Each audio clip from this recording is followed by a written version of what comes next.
Find the length of a chord which is at a distance of 5 centimeter, which is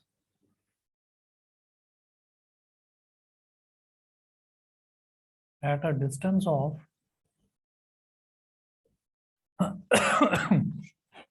find the length of a chord which is at a distance of 5 centimeter from the center of a circle,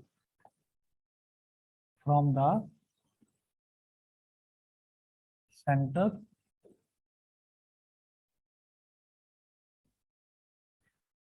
which is at a distance of 5 centimeter from the center of a circle of radius 13 centimeter, from the center of a circle of radius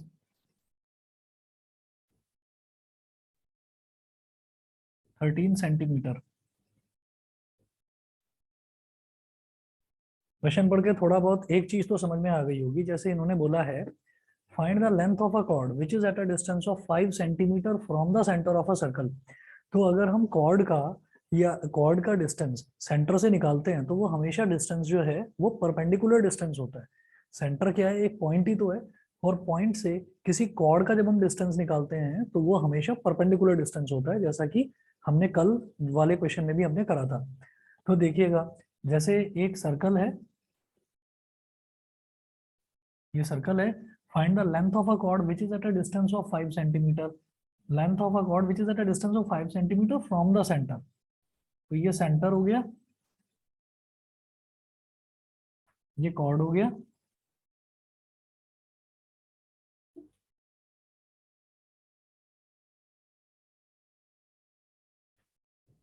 तो perpendicular distance होता है हमेशा, तो इसको हम बोल देंगे m, इसको m बोल दिया, ठीक। और 5 सेंटीमीटर हो गया डिस्टेंस इसका, कॉर्ड का डिस्टेंस सेंटर से, कॉर्ड को बोल दिया हमने A B,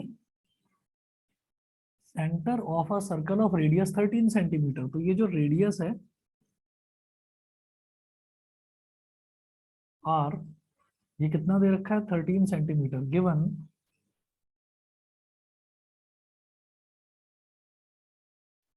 r is equal to 13 centimetre. तो इट इम्प्लाइज दैट ये जो ओ ए है, O A is equal to 30 centimetre, O M is equal to 5 centimetre. O A हो गया 13 सेंटीमीटर, ओ एम हो गया 5 सेंटीमीटर। तो in triangle O M A, in triangle O M A, जब हम ओ एम ए triangle की बात करते हैं तो इसमें बेटा ये करेंगे हम O M square plus A M square, O M square, O M square plus A M square is equal to O A square, O A square, ठीक है। ओ एम क्या क्या हो गया 5, तो 5 का square plus A M square is equal to O A कितना है 13, 13 का स्क्वायर। तो 5 का स्क्वायर हो गया 25 plus A M square is equal to 169। तो A M square is equal to 169 minus 25।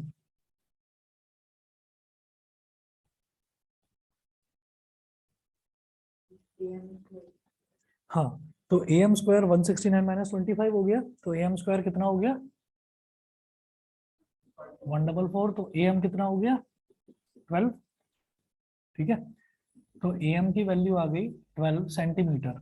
उसके बाद एक थ्योरम है कि perpendicular from the centre of a circle to a chord bisects the chord. Bisects the chord का मतलब क्या है, ये ए एम और एम बी जो है ये हमेशा इक्वल होगा, ठीक है। तो हम ये कहेंगे perpendicular from the centre, perpendicular from the center of a circle, perpendicular from the center of a circle to a chord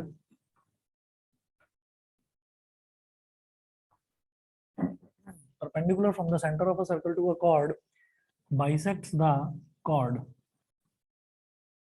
bisects the chord। तो इसका मतलब क्या है कि A M is equal to M B, मतलब A M M B के equal हो गया। It implies that A B is equal to क्या हो गया A M twice of AM कहते हैं,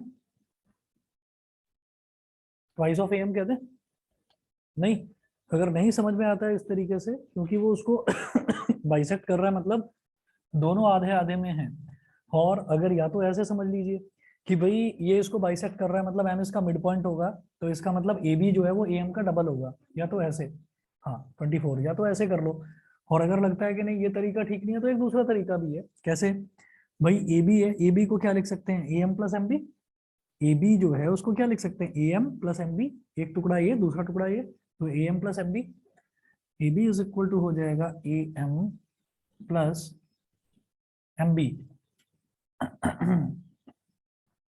अब AM कितना है, AM को तो AM ही रहने दो, और MB जो है वो भी तो AM के बराबर है, तो MB की जगह पर भी आप AM ही लिख लीजिए। तो क्या हो गया, AB is equal to twice of AM, और AM कितना आया था 12, इसका मतलब AB इज इक्वल टू 2 × 12 मतलब 24 सेंटीमीटर। तो ये हमारा लेंथ ऑफ द कॉर्ड हो गया। बताइए क्लियर है? AB की वैल्यू हो गई 24 सेंटीमीटर। ये करने के बाद में नेक्स्ट एग्जांपल देखेंगे, एग्जांपल नंबर 3। अगला जो दो एग्जांपल्स हैं, एग्जांपल 3 और example 4,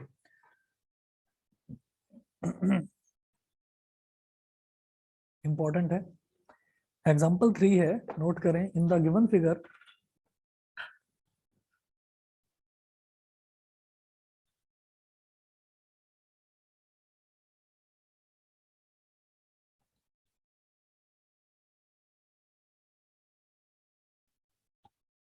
in the given figure, comma, O is the center of the circle.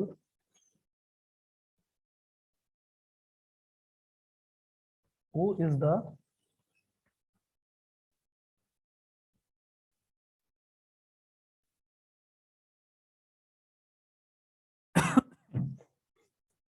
O is the center of the circle of radius 5 centimeter. Center of the circle of radius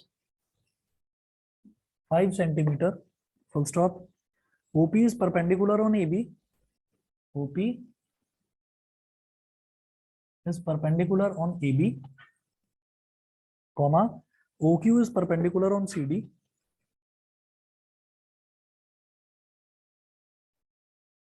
OQ is perpendicular on CD, comma, AB is parallel to CD.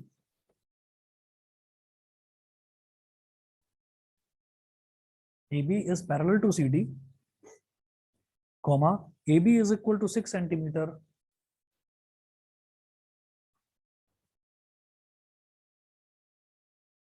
AB is equal to 6 centimeter and CD is equal to 8 centimeter.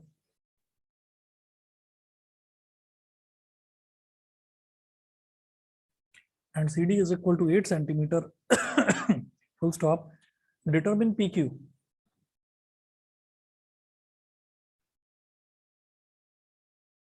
Determine PQ. Determine PQ. ठीक है? तो ये तीसरा example है। अब इसमें देखिएगा figure दे रखी है, क्वेश्चन में लिखा है इन द गिवन फिगर, इसका मतलब फिगर दे रखी है। फिगर देखिएगा क्या है, ये सर्कल है और इसमें ना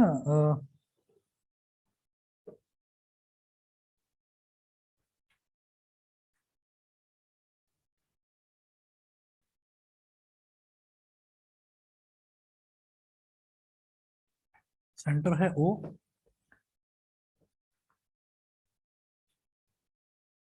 AB और ये दे रखा है CD। AB और CD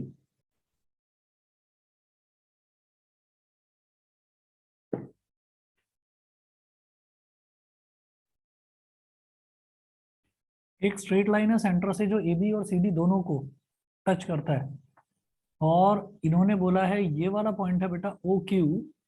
OQ is perpendicular on CD, और ये वाला जो पॉइंट है this is P। OP is perpendicular on AB दे रखा है।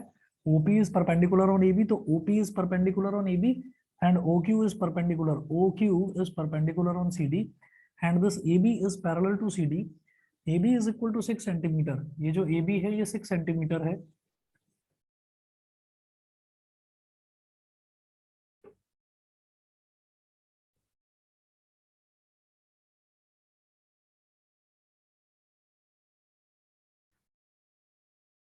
ए बी 6 सेंटीमीटर दे रखा है और जो सी डी है वो दे रखा है 8 centimetre.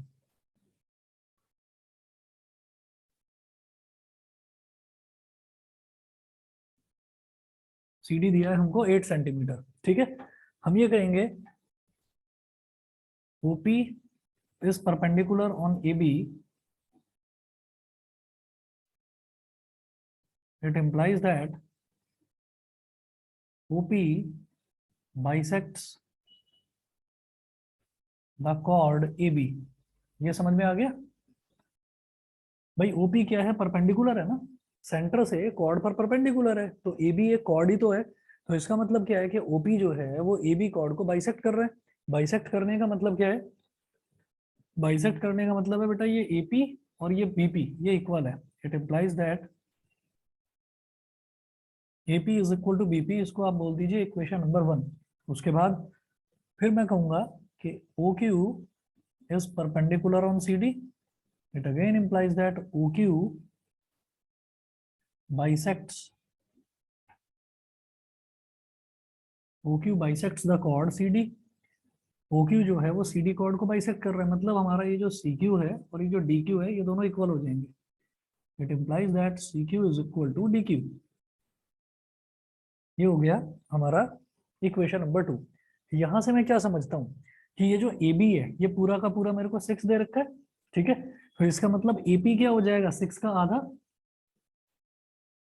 AP is equal to BP is equal to 3 centimetre. भाई ये भी 3 होगा और ये भी 3 हो गया, तभी तो आधे आधे में डिवाइड हो गया। समझ गए कि नहीं? ठीक है। अरे भाई ऑनलाइन वाले बच्चों को समझ में आ रहा है? Yes sir. ठीक है, चलो। इसी तरह से हम ये कहेंगे CQ is equal to DQ, तो ये CD की पूरी लेंथ 8 दे रखी है, तो ये भी 4 हो गया और ये भी 4 हो गया। CQ is equal to DQ is equal to 4 centimetre. ये करने के बाद में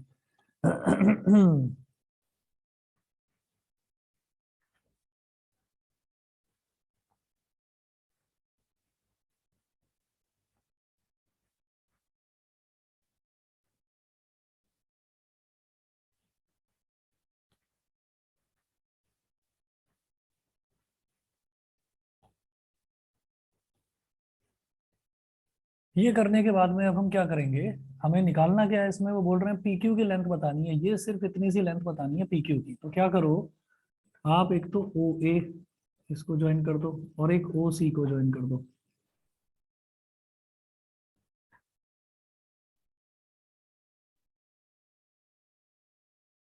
ठीक है, तो नोट करें कंस्ट्रक्शन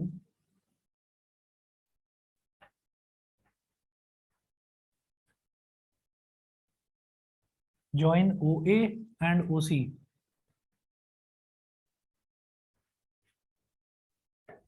OA को ज्वाइन कर दो और OC को ज्वाइन कर दीजिए। अब in triangle OPA,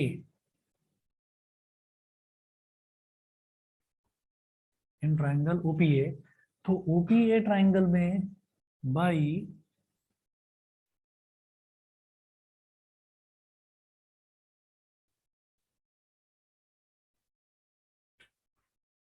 Pythagoras theorem OP square plus AP square,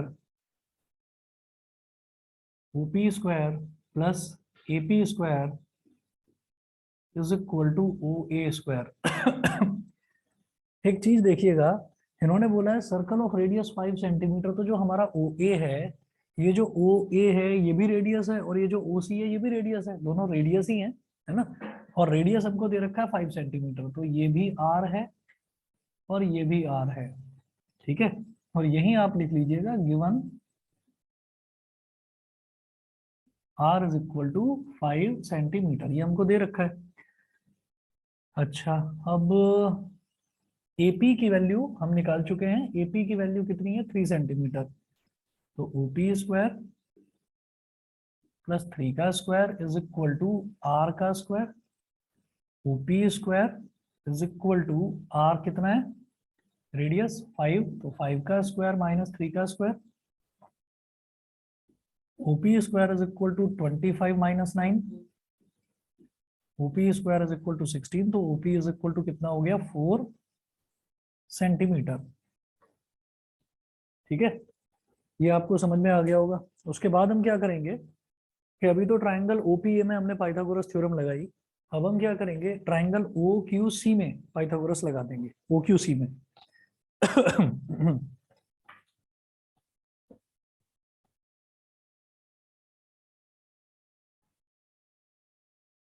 in triangle OQC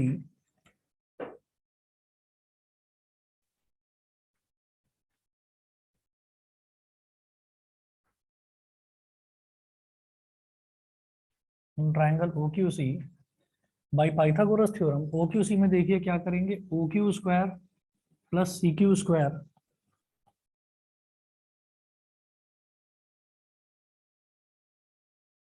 OQ square plus CQ square is equal to OC square, hypotenuse का स्क्वायर। अब ये OQ को तो OQ ही रहने दो, प्लस CQ जो है वो CQ कितना हो जाएगा, CQ की वैल्यू है 4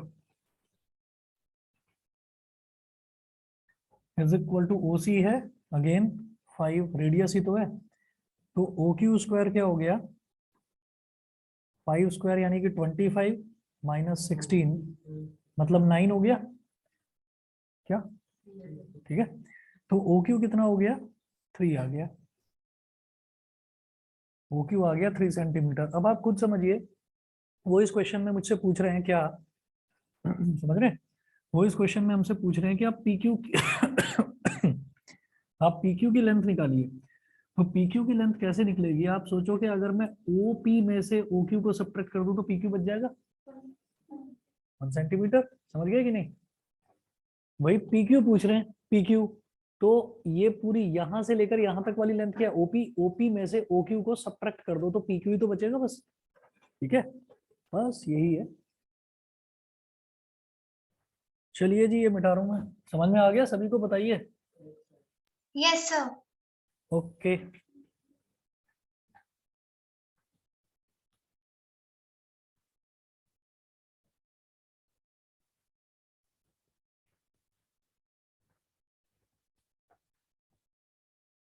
चलिए क्या करेंगे, PQ is equal to PQ is equal to OP minus OQ।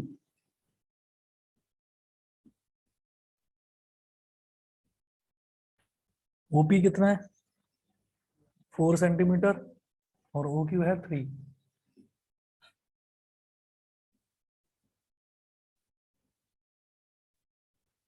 PQ is equal to 1 centimetre हो गया। अगला क्वेश्चन भी इसी के जैसा है, नोट करिए एग्जांपल नंबर 4।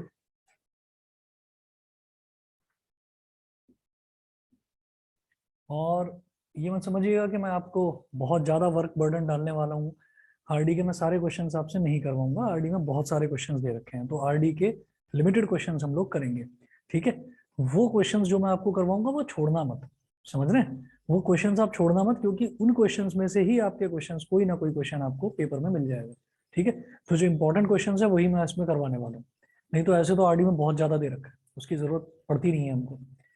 एग्जाम्पल 4 नोट करें, in the given figure O is the centre of the circle,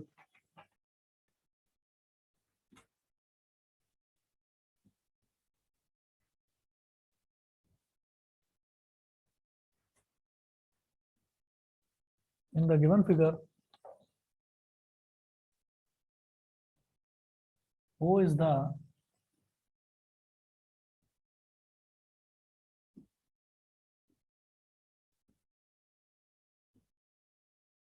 in the given figure O is the center of the circle of radius 5 centimeter,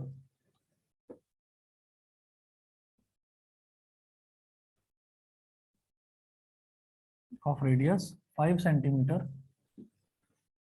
full stop. OP is perpendicular on AB, एक minute, हाँ OP is perpendicular on AB,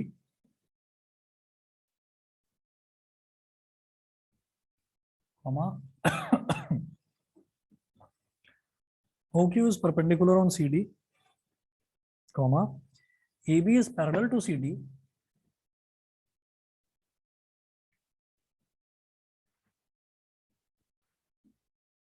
AB is parallel to CD. AB is equal to 6 centimeter.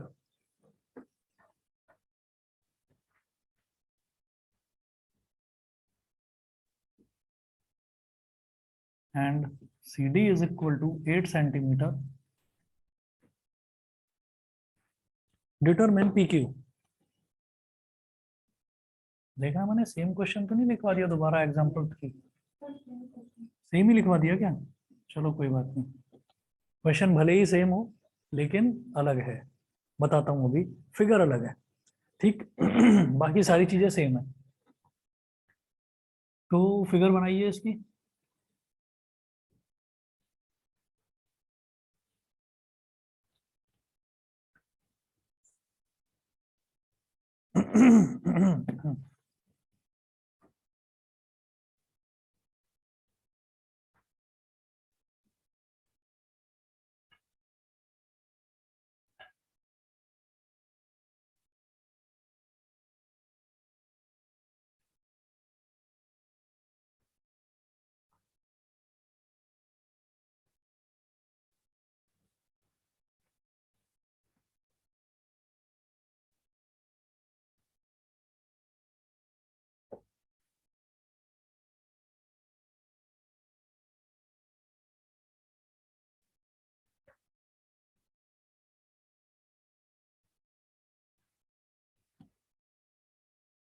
Centre है O,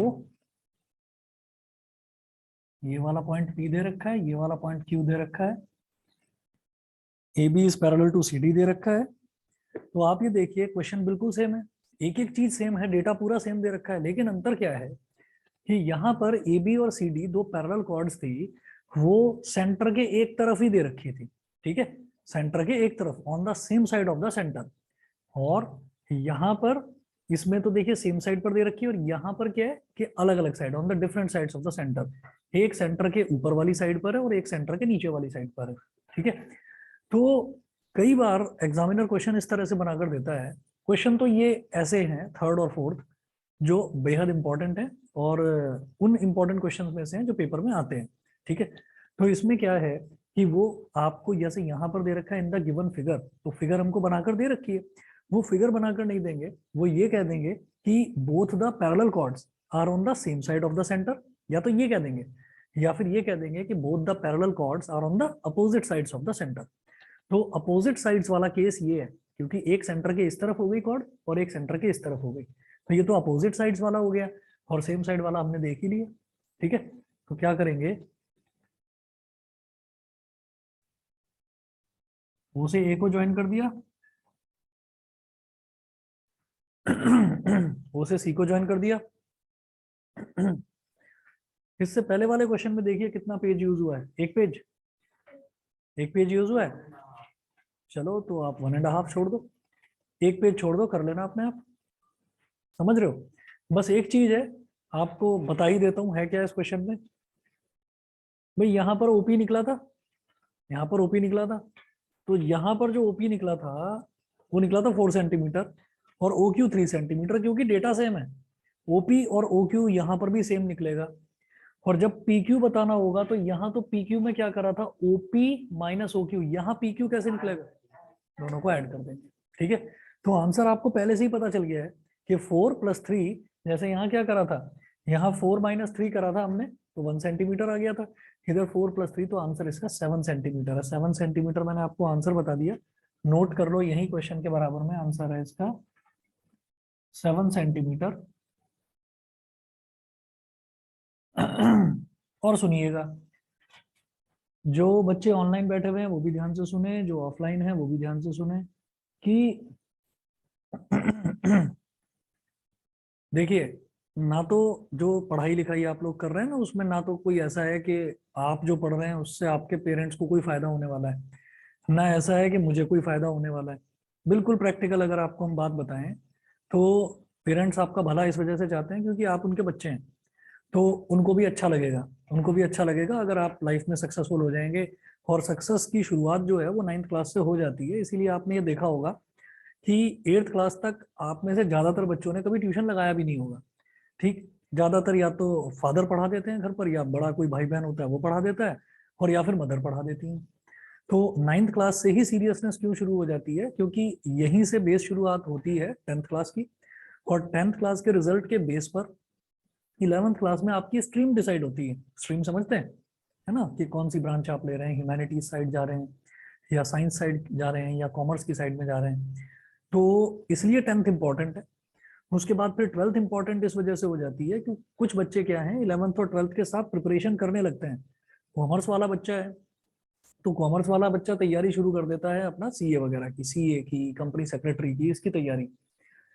जो science वाला है उसका major goal रहता है, अगर फिजिक्स केमिस्ट्री वाला है तो उसका मेजर गोल रहता है कि मुझे कोई आईआईटी में एडमिशन मिल जाए या किसी एनआईटी में मिल जाए या किसी रीजनल इंजीनियरिंग कॉलेज। रीजनल जो है वो भी गवर्नमेंट फंडेड कॉलेज होते हैं, ठीक है।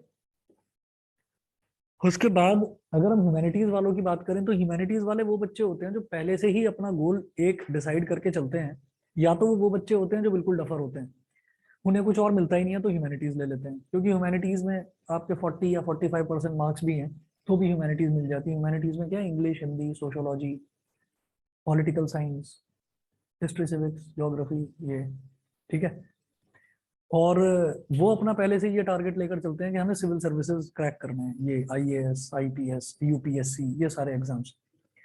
तो जो हमारी जो प्रिपरेशन है वो 9th क्लास से शुरू हो जाती है। इस वजह से पेरेंट्स आप लोगों को बार बार बोलते भी रहते हैं। कुछ पेरेंट्स से मैंने बात करी, जनरली बात होती रहती है, कई बार मैं फीडबैक ले लेता हूँ, कई बार वो फीडबैक दे देते हैं बच्चे का अपने आप। कई बार ऐसा होता है कि कोई टॉपिक ऐसा है जो मैंने ढंग से नहीं कराया तो मेरे को बता दिया जाता है कि ये टॉपिक दोबारा से करवा दीजिए आप। कई बार ऐसा होता है कि भाई ये टॉपिक इस बच्चे को समझ में नहीं आया तो वो बच्चा नहीं बोल पाता तो पेरेंट्स कह देते हैं। तो पहली चीज तो ये, भाई मुझ में और आप में किसी तरीके का कोई पर्दा नहीं होना चाहिए। आपको कोई चीज नहीं समझ में आई तो साफ साफ बता दो, भाई ये चीज नहीं समझ में आई। हम इसीलिए तो ट्यूशन पढ़ रहे हैं, नहीं तो फिर ट्यूशन और स्कूल में फर्क क्या रह जाएगा। और यहाँ का बेनिफिट ये है और पर्टिकुलरली ग्रुप स्टडी का बेनिफिट ये है कि यहाँ पर डीपीएस राजनगर का बच्चा भी है, यहाँ प्रेसिडियम का भी है, यहाँ आपका केडीबी का भी है, यहाँ डीपीएस इंद्रापुरम के भी हैं। तो आप ये समझिए कि जब अलग अलग स्कूल्स के जब बच्चे एक साथ पढ़ते हैं तो हमको बेनिफिट ये होने लगता है कि हमें ये समझ में आता है, हम आपस में भी बातचीत करते हैं और इसी तरह से ट्यूशन का एक ग्रुप बन जाता है, फ्रेंड सर्कल आपका बड़ा हो जाता है। तो आपको ये समझ में आने लगता है कि भाई हमारे स्कूल में तो ये चीज करवाई गई है, हमारे स्कूल में ये मेथड कराया गया है। तो जब हम आपस में बातचीत करते हैं तो हमें बहुत सारी नई चीजें पता चलती हैं। और हमें कंपटीशन का असली में ये पता चलता है कि जब मैं अभी इस मंथ, जो नेक्स्ट मंथ आपका स्टार्ट हो रहा है उसमें मैं आपके ऑब्जेक्टिव नहीं सब्जेक्टिव टेस्ट लूंगा, तो उसमें आपको ये भी पता चलेगा कि आप कहाँ स्टैंड करते हो। तो उसमें किसी तरीके की कोई शर्म की बात नहीं है, मेरे नंबर कम रह गए या उसके नंबर ज्यादा आ गए, कुछ नहीं, भैया ट्यूशन है। यहाँ पर हमारा कोई वनडे इंटरनेशनल मैच नहीं हो रहा है, यहाँ पर सारे प्रैक्टिस मैच हैं। तो यहाँ पर हमारे नंबर कम आए या ज्यादा आए, यहाँ हम सीखने के लिए आ रहे हैं, ठीक है ना। तो उस चीज का बर्डन या प्रेशर दिमाग पर नहीं लेना। दूसरी चीज, मैं आपको होमवर्क देता हूँ, ये एक तो ये फीडबैक मिला है मेरे को कि आप लोग अपनी प्रॉब्लम मुझे बताते नहीं हो, तो भाई प्रॉब्लम बताया करो। दूसरा फीडबैक जो बड़ा गंदा फीडबैक मिला है वो ये है कि, और ये 2-3 अलग अलग पेरेंट्स से मिला है, वो ये मिला है कि भाई मैं आपको होमवर्क देता हूँ, आप नेट से खोल के उसको कॉपी छाप कर ले आते हो ऐसे। तो ये नहीं होना चाहिए काम, कि भाई वो खोल लिया उसमें से और उसमें से बिल्कुल एज इट इज बिल्कुल फोटो कॉपी उसकी कर डाली आपने, तो वो काम मत करो। ये तो बड़ा गंदा काम है। भाई नहीं समझ में आ रहा तो फिर बता दो। हम्म। तो कोई भी चीज अगर ऐसी है, एक बार में नहीं हो रही, 2 बार में नहीं हो रही, भाई 3 बार में होगी, 4 बार में होगी, 10 बार में होगी, होगी, होगी, ठीक है। पीछे पड़ जाओ मेरे, पीछे पड़ जाओ। अब मैं भी अगर आपकी हेल्प नहीं कर रहा हूँ ना तो पेरेंट्स से शिकायत करा दो, ट्यूशन टीचर बड़ा नालायक है, करा नहीं रहा कुछ, तो बता देना। कुल मिलाकर फायदा आप लोगों का होना चाहिए, ठीक है। उसी के लिए हम यहाँ पर हैं, उसी के लिए हम यहाँ कलेक्टिवली इकट्ठे हुए हैं। तो इस चीज का थोड़ा सा आप लोग ध्यान रखें। फायदा और नुकसान वो सब कुछ आपका है।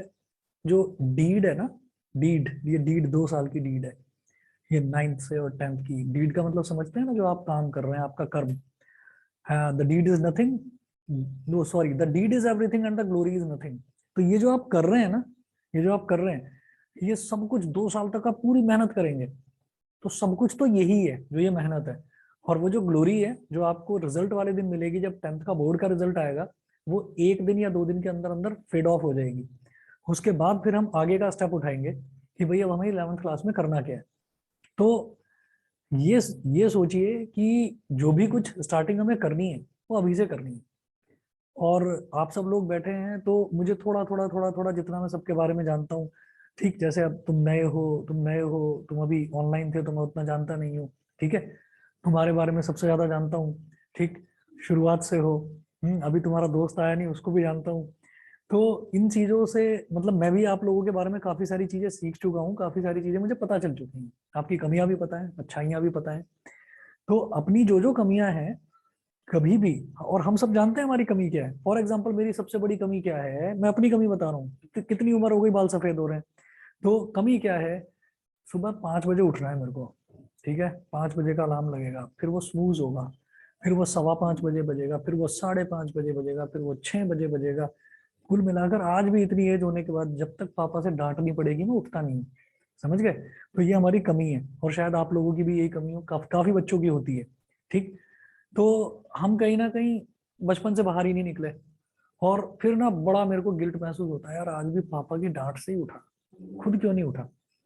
तो छोटी छोटी जो हमारी कमियां हैं हमें वो दूर करनी है। अगर आपकी पढ़ाई की कोई कमी है, कोई भी चीज है, सर मैं कंसंट्रेट नहीं कर पाता, सर मैं मोबाइल उठाता तो पढ़ाई के लिए हूँ, लेकिन पता नहीं क्यों गेमिंग की तरफ अट्रैक्ट हो जाता हूँ मैं।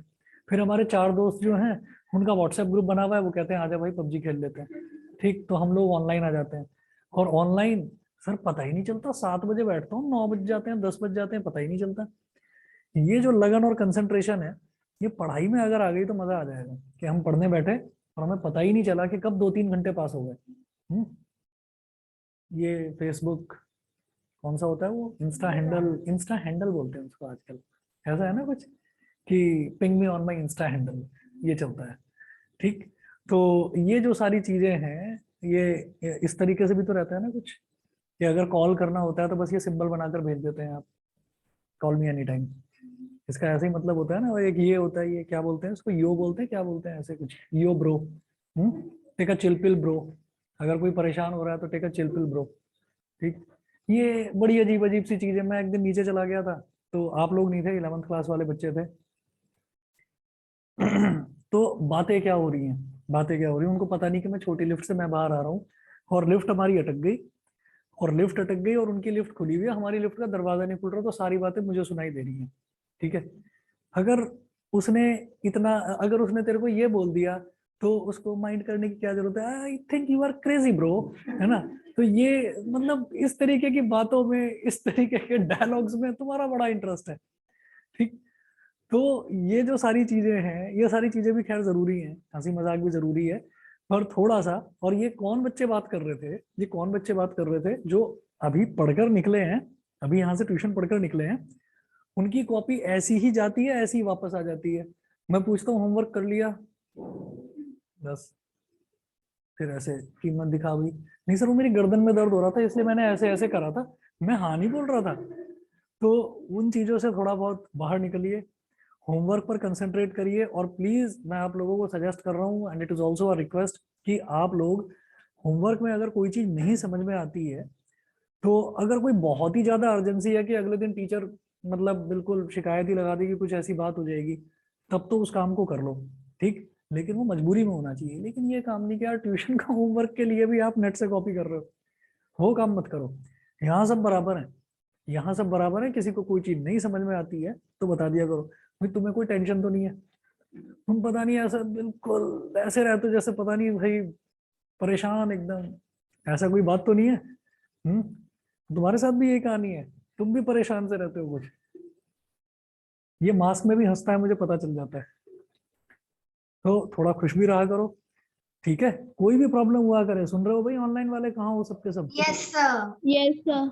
हाँ, तो कोई प्रॉब्लम हुआ करे बता दिया करो मेरे को, ठीक है। चलिए जी आगे चलते हैं, एग्जाम्पल नंबर 4 करेंगे, कॉपी मत मारना इसको, अब ये बताना पड़ेगा।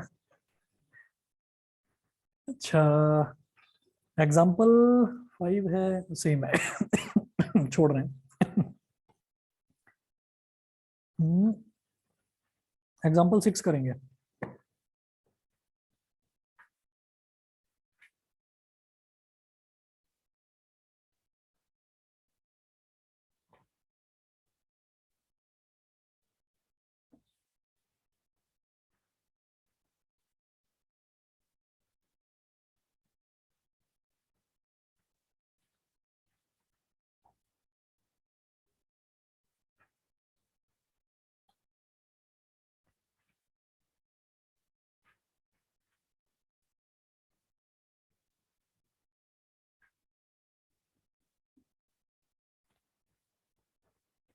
AB and CD are two parallel chords of a circle.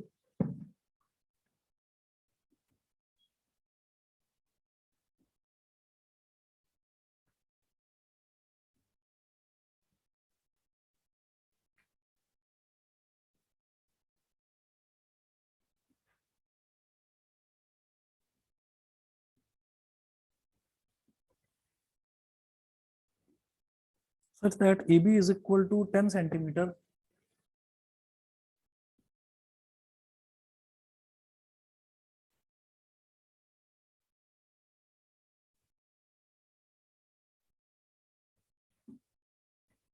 AB is equal to 10 centimeter and CD is equal to 24 centimeter.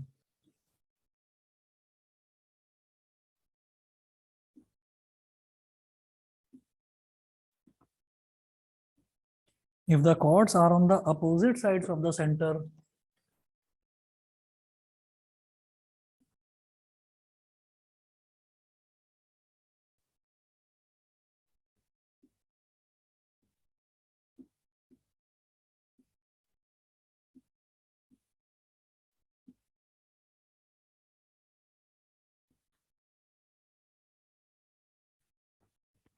if the chords are on the opposite sides of the center and the distance between them is 17 centimeter and the distance between them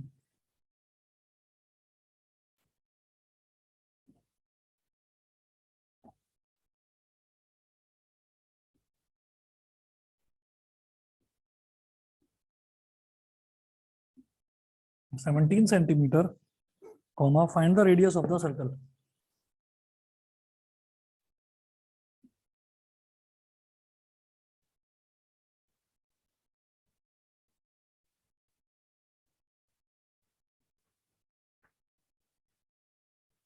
Find the radius of the circle. हाँ जी, अच्छा बता दो.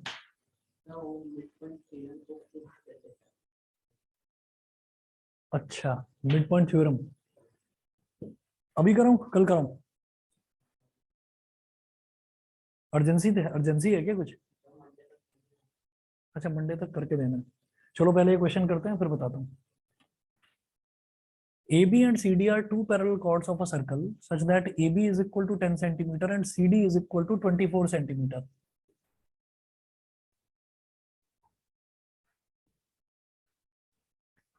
AB and CD are two parallel chords of a circle such that AB is equal to 10 centimeter and CD is equal to 24 centimeter. तो दो parallel chords हैं.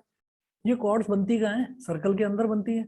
अभी इस question में मेरे को फिगर नहीं दे रखा है, तो फिगर मुझे खुद बनाना है इस डेटा की हेल्प से. हमने एक सर्कल बना लिया, ये सर्कल का सेंटर हो गया. तो AB इज इक्वल टू 10, तो हमने कहा कि AB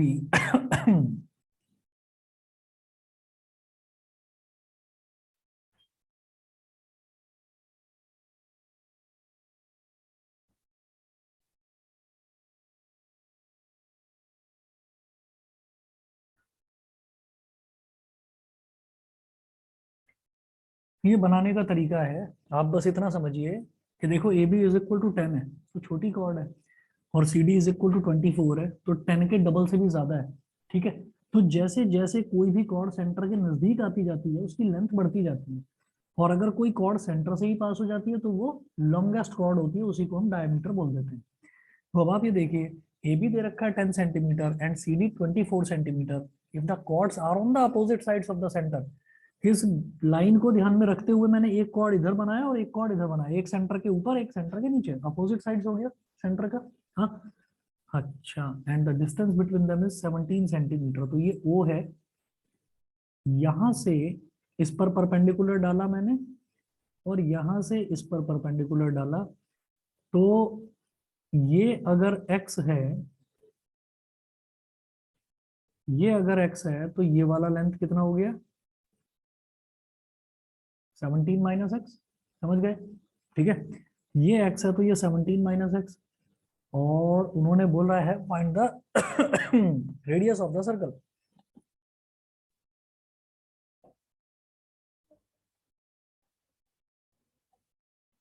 पाइथागोरस थ्योरम लगाएंगे, रेडियस पूछ रहे हैं, रेडियस मुझे पता ही नहीं, क्या करूंगा?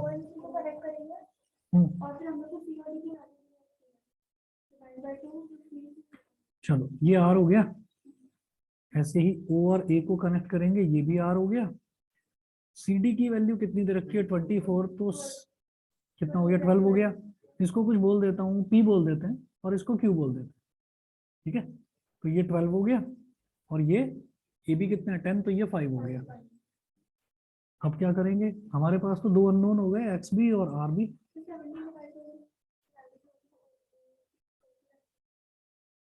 17 डिवाइड बाई 2 कैसे? हाँ नहीं, वो तो मिड पॉइंट हो गया ना उसका, तो मिड पॉइंट नहीं है 17 का। ऐसे तो हम सीधा सीधा ही बोल देंगे 8.5, तो फिर कुछ होगा ही नहीं। 17 का आधा तो 8.5 हो गया ना। जो सेंटर से हम परपेंडिकुलर ड्रॉप करते हैं वो कॉर्ड को बाइसेक्ट कर देता है आधे आधे में, लेकिन सेंटर से होकर जाने वाली जो एक स्ट्रेट लाइन होती है वो आधे आधे में डिवाइड नहीं होती, समझ गए। तो ये सेंटर से इस पर परपेंडिकुलर डाला, ये सेंटर से इस पर, मतलब इन्होंने बोला ये कॉर्ड ए बी और ये कॉर्ड सी डी, इन दोनों के बीच का डिस्टेंस जो है वो 17 है, ठीक है।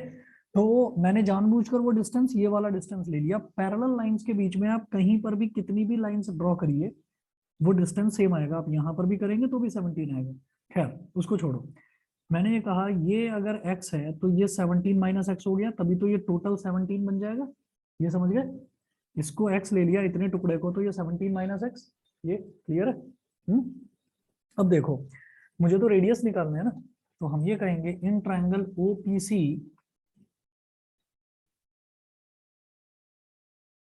इन triangle OPC apply Pythagoras theorem.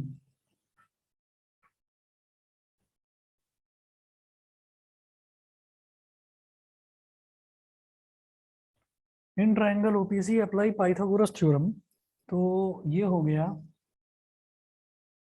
OP square plus PC square is equal to OC square.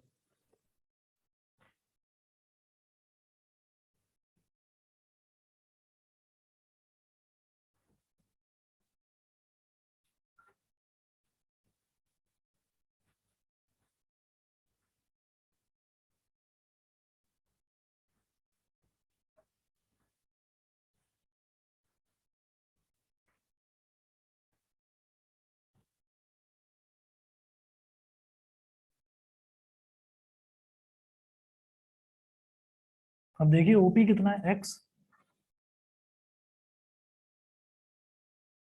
तो x का स्क्वायर प्लस PC कितना है 12,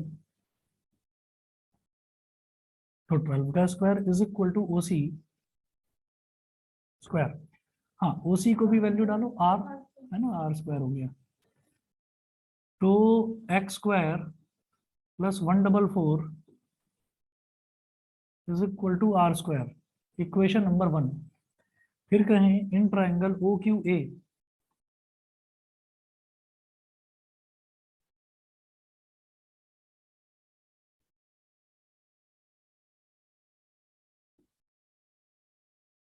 apply Pythagoras theorem. Apply Pythagoras theorem, तो ये क्या हो जाएगा OQ square plus QA square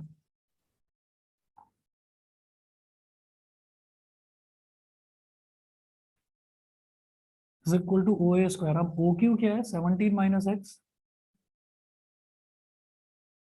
का होल स्क्वायर प्लस QA क्या है 5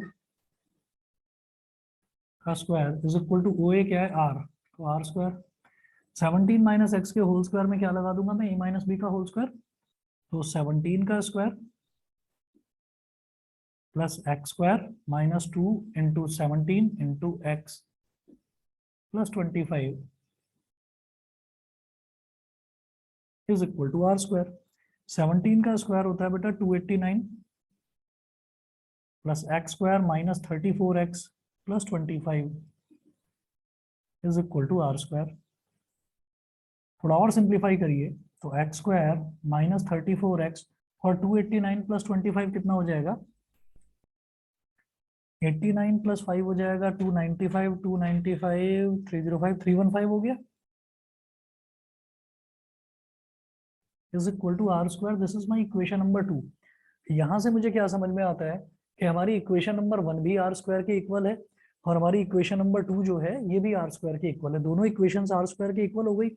इसका मतलब मैं दोनों को इक्वेट कर सकता हूँ जब दोनों ही आर स्क्वायर के इक्वल है। तो मैं ये कहूंगा इक्वेटिंग फर्स्ट एंड सेकंड।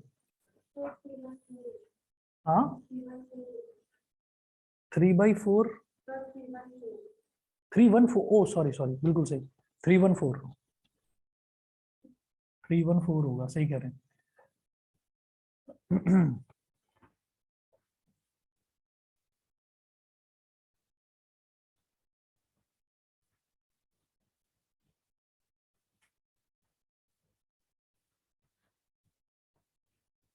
अब लिखेंगे equating first and second.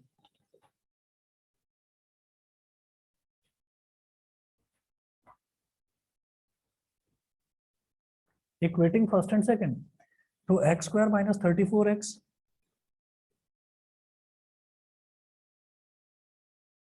Plus 314 ये भी आर स्क्वायर के इक्वल और ये भी आर स्क्वायर, तो एक्स स्क्वायर प्लस 144। अब क्या करो, इन दोनों टर्म्स को भी लेफ्ट हैंड साइड में ले आओ। ठीक है, तो क्या हो जाएगा X square minus 34x plus 314 minus X square plus 144 is equal to 0। Minus X square और plus x square cancel out हो गया। ठीक है, और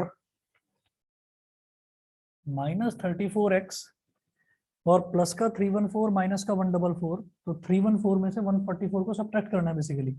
4 माइनस 4 कितना हो गया 0, 4 माइनस 4 0, 11 माइनस 4 हो गया 7 और यहाँ बचा 2 माइनस 1 170 आ गया। 170 है या 270 है, ठीक है ना, 170 आ गया। Minus 34x plus 170 is equal to 0, plus के 170 को उधर ले जाओ, minus 34x is equal to minus 170, minus से माइनस कट गया 170 अपॉन 34, 17 टू जा 34, 17 10 जा और 2 5 जा 10। तो x की वैल्यू तो बेटा आ गई 5। मुझे x की वैल्यू नहीं चाहिए, मुझे तो रेडियस चाहिए। तो आप क्या करें, इसमें डाल दीजिए इसको। Put this value of x in equation 1। 2 में डालोगे तो भी रिजल्ट सेम आएगा। Put this value of x in equation 1। तो इक्वेशन 1 में क्या है, r square is equal to x square plus 144। X क्या है 5 का स्क्वायर प्लस 144, 5 का स्क्वायर है 25 plus 144, 25 plus 144 169। R square is equal to 169, तो आर कितना हो गया 13 सेंटीमीटर। तो रेडियस इसका आ गया 13 सेंटीमीटर। बताइए जी, क्लियर है। तुम कौन सा बोल रहे थे, मिड पॉइंट थ्योरम है ना। क्वाड्रिलेटरल में जो मिड पॉइंट थ्योरम है ये आपका ट्राइंगल वाला ना, बताता हूँ।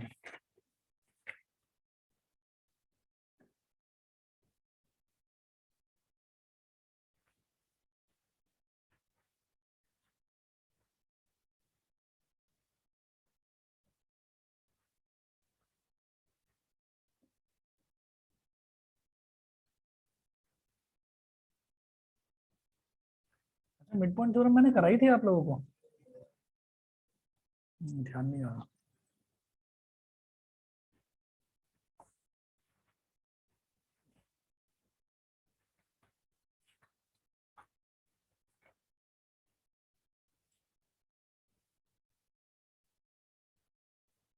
हम्म,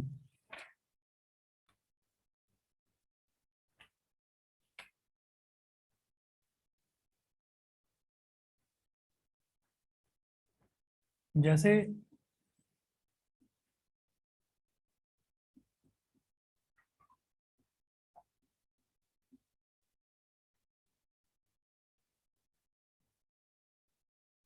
एक ये ट्राइंगल है,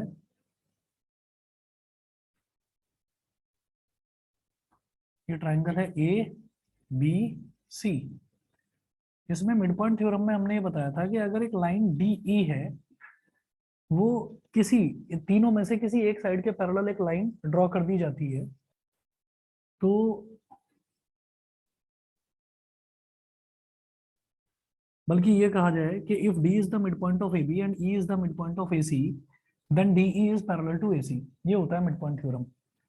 मिड पॉइंट थ्योरम क्या है? If D is the midpoint of AB and E is the midpoint of AC, then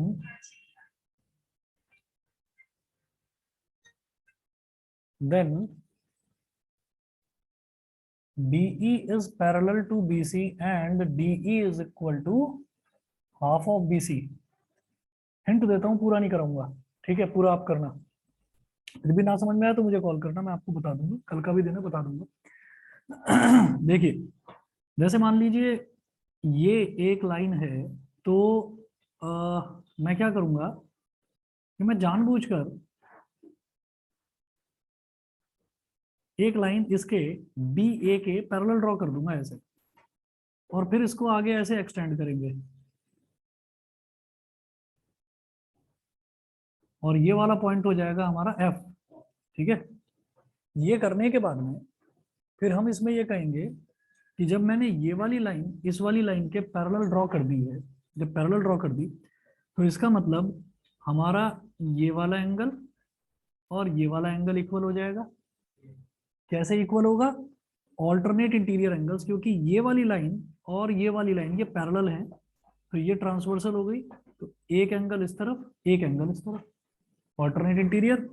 दूसरा देखिए, दूसरा हम ये बोलेंगे इसमें कि AE is equal to AE, ठीक है? और तीसरा कहेंगे कि ये वाला एंगल इस वाले एंगल के इक्वल वर्टिकली अपोजिट, ठीक है? इससे क्या हुआ, हमारा ये ट्रायंगल और ये ट्रायंगल कॉन्ग्रुएंट हो गया। इनके कॉन्ग्रुएंट होने से हमें ये समझ में आया कि ये और ये ट्रायंगल कॉन्ग्रुएंट हुआ। इनके कॉन्ग्रुएंट होने से इसमें हमने ये देखा कि ये वाली जो साइड है DE और ये जो साइड है EF, ये दोनों साइड इक्वल हो गई। और जब ये दोनों साइड इक्वल हो गई तो मैंने ये देखा कि यहां से हमारा, चलो इसके प्रूफ की वीडियो भेजता हूँ मैं आपको, मेरी वीडियो जो मैंने पढ़ाया था, ठीक है? उतना पोर्शन आपको भेजता हूँ, और नहीं फिर भी होता है तो मैं कल चाहे ऑनलाइन आके आपको करा दूंगा, लेकिन करा दूंगा, ठीक है ना? परसों टेस्ट है क्या इसका? ठीक है, कोई बात नहीं, ये मैं करा दूंगा, ये मेरी जिम्मेदारी रही, ठीक? पॉलिनोमियल्स तो फर्स्ट टर्म में था, करा दिया, मैं करवा दूंगा। हाँ, सेकंड टर्म में आ रहा है, चेंज हो गया था वो। अच्छा सेकंड टर्म में आ रहा है तो दोबारा करा देंगे। हाँ, मुझे आज बताओगे तुम सैटरडे वाले दिन? अच्छा, चलिए मैं देखता हूँ करना है क्या। चलिए, ओके ओके, नमस्ते जी, नमस्ते।